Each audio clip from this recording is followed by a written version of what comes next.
Hi guys, welcome to second 10 minutes of this chapter cell cycle and cell division. First video ఇంటర్ఫేస్లో resting phase దగ్గర ఆపేసాను. Second video అక్కడి నుంచే start చేస్తున్నాను. Here interface is also known as resting phase with respect to division.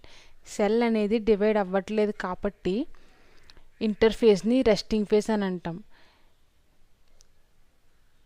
And interface is also known as most metabolically active phase with respect to growth. Cell అనేది grow అవుతుంది కాబట్టి cell is not dead, cell బ్రతికే ఉంది, cell is alive, అందుకు మెటబాలికలీ active అని అంటాం అనమాట. So interface is also known as most మెటబాలికలీ active phase, resting phase and preparatory phase. ఈ త్రీ టర్మ్స్ కూడా అర్థమైనాయి అని అనుకుంటున్నాను.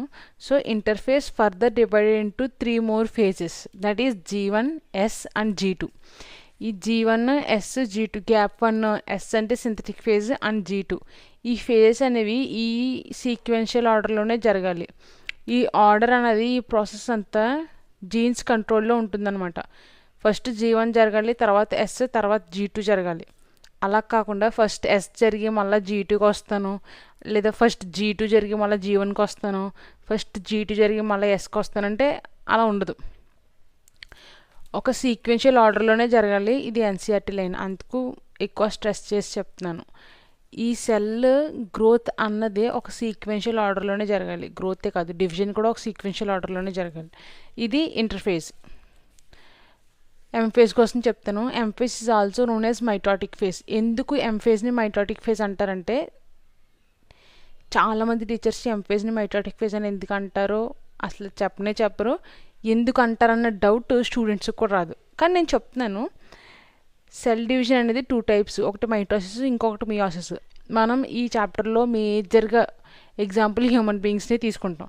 సో ఇక్కడ కూడా హ్యూమన్ బీయింగ్స్ని తీసుకున్నాను. హ్యూమన్ బీయింగ్స్లో మెజారిటీ 99% ఆఫ్ ద సెల్స్ డిప్లాయిడే. డిప్లాయిడ్ మళ్ళీ డిప్లాయిడ్నే జనరేట్ చేసేలా, అంటే 99% మనకు మైటోసిస్ జరుగుతుంది. ఓన్లీ 1%, ఆ 1% కూడా గేమిట్స్లో మియోసిస్ జరుగుతుంది అనమాట. సో 99% మైటోసిస్ జరుగుతుంది కాబట్టి ఎంఫేజ్ని మైటాటిక్ ఫేజ్ అని కూడా అంటాం.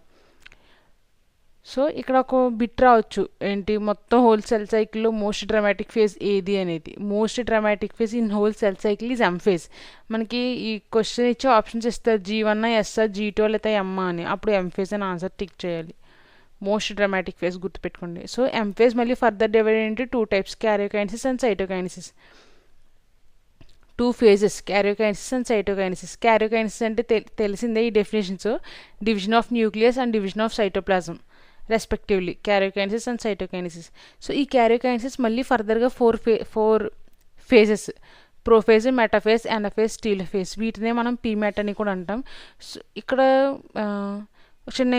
చిన్న పాయింట్ ఏంటంటే, ఈ పీమెట్ అనేది సెల్లో వాస్తవానికి ఉండదు. ఇవన్నీ జరుగుతాయి, ఈ ఈవెంట్స్ అనేవి సెల్లో ఖచ్చితంగా జరుగుతాయి.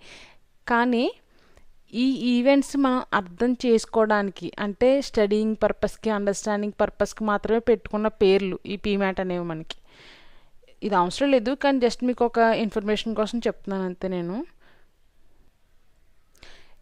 ఈ ఇంటర్ఫేస్ G1, S అనేవి ఇంకా క్లియర్గా ఎక్స్ప్లెయిన్ చేస్తాను. సో ఈ డయాగ్రామ్ ఇది హోల్ సెల్ సైకిల్ రిప్రజెంట్ చేస్తుంది. ఈ డయాగ్రామ్ ఎన్సీఆర్టీలో ఎలా అయితే ఉందో అలాగే నేను ఇక్కడ డయాగ్రామ్ డ్రా చేశాను. చూడండి, G1, S అండ్ G2 ఇక్కడ వరకు ఇదంతా ఇంటర్ఫేస్, ఇది ఎంఫేజ్. ఓకే, ఇంటర్ఫేస్లో G1 కోసం డీటెయిల్గా చెప్తాను. ఇక్కడ G1 is also known as gap 1 or growth phase. G1 ఏంటి? It is a phase. ఇది ఒక time interval between M phase and S phase. S ఫేజ్లో DNA అనేది రెప్లికేషన్ జరుగుతుందన్నమాట. మోస్ట్ ఇంపార్టెంట్ ఫేజ్ ఇది. ఎక్కువ అర్థం చేసుకోవాల్సింది, ఎక్కువ ప్రెసెన్స్ ఆఫ్ మైండ్ ఉండాల్సింది కూడా ఈ ఎస్ ఫేజ్లోని, ఈ క్యారియోకైనసిస్లోనే. ఈ ఎస్ ఫేజ్, క్యారియోకైనసిస్ అర్థమైందంటే చెప్తున్నాను, దట్ ఈజీ చాప్టర్స్లో. ఇక్కడ చదువుతాను definition. Interval between M phase and S phase, initiation of DNA replication, అదే G1. సో ఇప్పుడు మనం ఇక్కడ నుంచి ఇక్కడ వరకు ఇంటర్ఫేస్ అని చెప్పాను కదా, ఇదంతా మొత్తం ఇంటర్ఫేస్ లాంగెస్ట్ ఫేస్ చూసుకుంటే G1 కనిపిస్తుంది. మొత్తం సెల్ సైకిల్లో లాంగెస్ట్ ఫేస్ చూసుకున్న అది G1 కనిపిస్తుంది. అదే ఇక్కడ రాసిన longest phase of interface and whole cell cycle అది G1. So G1 my M phase అయిన తర్వాత G1 వస్తుంది కాబట్టి దీన్ని పోస్ట్ మైటోటిక్ ఫేజ్ అని, ఎస్ ఫేజ్ ముందర G1 వస్తుంది కాబట్టి ప్రీ సింథటిక్ ఫేజ్ అనేసి అంటాం. ఈ G1 G2 ఎస్లో జరిగేది సెల్ గ్రోతే. కొంచెం డీప్ డౌన్గా G1లో ఏం జరుగుతుందంటే amino acids formation, protein synthesis, ATP, nucleated formation, cell organelles, maximum cell organelles G1లోనే డూప్లికేషన్ అవుతాయి. ఆటోమేటిక్లీ ఇవన్నీ జరిగినప్పుడు సైటోప్లాజం అనేది ఇంక్రీజ్ అవుతుంది. కొంచెం సెన్స్ ఆఫ్ మైండ్తో ఆలోచిస్తే ఎస్ ఫేజ్లో DNA రెప్లికేషన్ జరగాలి కాబట్టి DNA రెప్లికేషన్కే కావాల్సినవన్నీ మ్యాక్సిమం G1లోనే జరుగుతాయి. అంటే మ్యాక్సిమం సెల్ గ్రోత్ అనేది G1లోనే జరుగుతుంది. ఎస్ ఫేజ్లో DNA రెప్లికేషన్ జరుగుతుంది. G2లో ఇంకేదైనా ఒక లాస్ట్ ఇంకా అంటే ఒక 80% గ్రోత్ ఇక్కడ జరిగింది అనుకోండి, ఎస్ ఫేజ్ ఇక్కడ జరుగుతుంది. మిగిలిన 10 to 15% గ్రోత్ అనేది G2 ఫేజ్లో జరుగుతుంది. అలా గుర్తుపెట్టుకోండి. ఇక్కడ G1 ఫేజ్లో ప్రోటీన్ సింథసిస్కిను మ్యాక్సిమం సెల్ ఆర్గనెల్ డూప్లికేషన్కి ఎక్సెప్షన్స్ ఉన్నాయి. అవి నేను ఎస్ ఫేజ్ G2 ఫేజ్ చెప్పినప్పుడు చెప్తాను. సో ఇది G1 అందరికీ అర్థమైంది అనుకుంటున్నాను. Next yes phase. మొత్తం ఎస్ ఫేజ్ అంతా ఈ వీడియోలో చెప్తాను లేదు తెలీదు, కానీ అయినంతవరకు కవర్ చేస్తాను ఫాస్ట్గా. Yes phase is also known as synthetic phase. ఫస్ట్లో చెప్పాను. G1 తర్వాత వస్తుంది కాబట్టి దీన్ని G1 తర్వాత ఎస్ ఫేజ్ వస్తుంది కాబట్టి పోస్ట్ G1 అని, G2 ముందర వస్తుంది కాబట్టి ప్రీ G2 ఫేజ్ అని కూడా అంటాం ఎస్ ఫేజ్ని. ఎస్ ఫేజ్లో DNA రెప్లికేషన్ జరుగుతుంది. అది న్యూక్లియస్లో. DNA జెనెటిక్ మెటీరియల్ ఎక్కడ ఉంటుంది? న్యూక్లియస్లో ఉంటుంది.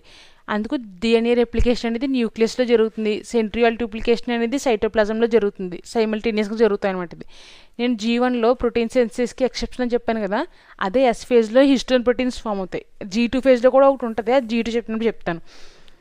సో ఎన్సీఆర్టీలో ఇలాగా DNA రెప్లికేషన్ జరుగుతుంది, సెంట్రియోల్ డూప్లికేషన్ జరుగుతుంది అని చెప్పేసి ఒక 2 లైన్స్ ఉంటాయి. ఏంటి? ఇదే chromosome number remains same and DNA content duplicates అని.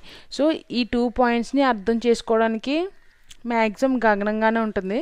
నేను దాన్ని ఇప్పుడు చాలా క్లియర్గా ఎక్స్ప్లెయిన్ చేస్తాను చూడండి. ప్రతి సెల్లో కూడా DNA జెనెటిక్ మెటీరియల్ అనేది ఇలాగ లూజ్గా థ్రెడ్స్లా ఉంటుందన్నమాట. దీన్నే క్రోమాటిన్ అంటారు. జెనెటిక్ మెటీరియల్ ఎంత లాంగ్ ఉంటుంది DNA అంటే 2 meters ఉంటుంది. ఈ 2 meters కూడా ఇలా లూజ్గా ఒక బండిల్లా నూడిల్స్ ఎలా ఉంటాయి, కొన్ని నూడిల్స్ ఎలా తీసి ఇలా పక్కన పెట్టామనుకోండి ఎలా ఉంటుంది, అలా ఉంటుంది అన్నమాట జెనెటిక్ మెటీరియల్ అనేది. సో ఎప్పుడైతే సెల్ డివైడ్ అవ్వాలి అని డిసైడ్ అయిందో అప్పుడు ఈ జెనెటిక్ మెటీరియల్ అంతా కండెన్స్ అవ్వడం స్టార్ట్ చేస్తుంది. కండెన్స్ డ్యూరింగ్ సెల్ డివిజన్ కింద కండెన్స్ అవుతుంది. ఎందుకంటే సెల్ డివైడ్ అయినప్పుడు క్యారియోకైనసిస్ జరుగుతుంది కదా ఎం ఫేజ్లో. అప్పుడు ఏంటి? జెనెటిక్ మెటీరియల్ని ఈక్వల్గా డివైడ్ చేయాలి. నీకు ఇలాగా ఒక బంచ్లా ఉన్నప్పుడు ఈక్వల్గా డివైడ్ చేయడానికి అవ్వదు. అందుకు ఈ జెనెటిక్ మెటీరియల్ అంతా కండెన్స్ అయ్యి రెప్లికేట్ అవుతుందన్నమాట. ఇదంతా కండెన్స్ అవుతుంది. ఫస్ట్ ఎందుకు రెప్లికేట్ అవుతుందంటే మనకి మైటోసిస్లో అయినా మియోసిస్లో అయినా, ఈ మైటోసిస్లో అయితే ఏంటి? జెనెటిక్ మెటీరియల్ అనేది డబుల్ అవ్వాలి, అందుకు రెప్లికేట్ అవుతుంది. ఓకేనా? మియోసిస్లో ఏంటి? క్రోమోజోమ్స్ నెంబర్ అనేది హాఫ్ అయిపోవాలి, అది రెడ్యూస్ అవ్వాలి. ప్లస్ అది 4 daughter cells. మనకు మైటోసిస్ ఏంటి? 2 daughter cells. ఫస్ట్ 10 minutes వీడియోలో ఎగ్జాంపుల్ చెప్పినప్పుడు కూడా చెప్పాను నేను ఈ పాయింట్ని విన్ను. ఇప్పుడు DNA రెప్లికేషన్ చూద్దాం. అది కండెన్స్ అయ్యి ఇలా ఒక సింగిల్ క్రోమోజోమ్గా అంటే ఒక సింగిల్ థ్రెడ్గా ఫామ్ అవుతుంది అనమాట. ఇక నేను కొంచెం డార్క్గా రాశాను. నేను ఓన్లీ ఇది ఒక్కటే ఇక్కడ ఎక్స్ప్లెయిన్ చేసి చెప్తాను అనమాట మీకు. ఇక్కడ రాస్తున్నాను చూడండి. ఇలాగున్న కండెన్స్ అయిన తర్వాత అంటే ఇలాగున్న జెనెటిక్ మెటీరియల్ కండెన్స్ అయిన తర్వాత ఇలా కండెన్స్ అవుతుంది. ఇలా ఒక సింగిల్ థ్రెడ్గా కండెన్స్ అవుతుంది అనమాట. ఇది ఇప్పుడు క్రోమోజోమ్. ఇలాగా లూజ్గా థ్రెడ్స్లా ఉన్నదాన్నేమో క్రోమాటిన్ అంటారు. ఇలా కండెన్స్ అయిన జెనెటిక్ మెటీరియల్నేమో క్రోమోజోమ్ అంటారు. సో ఇది ఒక థ్రెడ్డే ఉంది కాబట్టి దీన్ని క్రోమాటిడ్ అంటాం అనమాట. అంటే this is a chromosome with 1 chromatid before DNA replication. So అదే DNA రెప్లికేషన్ అయిన తర్వాత దీని పక్కనే ఇంకొక క్రోమాటిడ్ అనేది రెప్లికేట్ అవుతుంది అనమాట. అంతే. ఇది ఏంటి? 2 chromatids అంటే 1 chromosome with 2 chromatids. నెక్స్ట్ వీడియోలో చెప్పినప్పుడు నేను మళ్ళీ ఇది క్లియర్గా ఎక్స్ప్లెయిన్ చేస్తాను ఫస్ట్ నుంచి. సో ఇది అర్థం కాకపోయినా పర్వాలేదు, నేను నెక్స్ట్ వీడియోలో క్లియర్గా చెప్తాను. Thank you. ఖచ్చితంగా ఎస్ ఫేజ్ నెక్స్ట్ వీడియో చూడండి, నేను క్లియర్గా ఎక్స్ప్లెయిన్ చేస్తాను.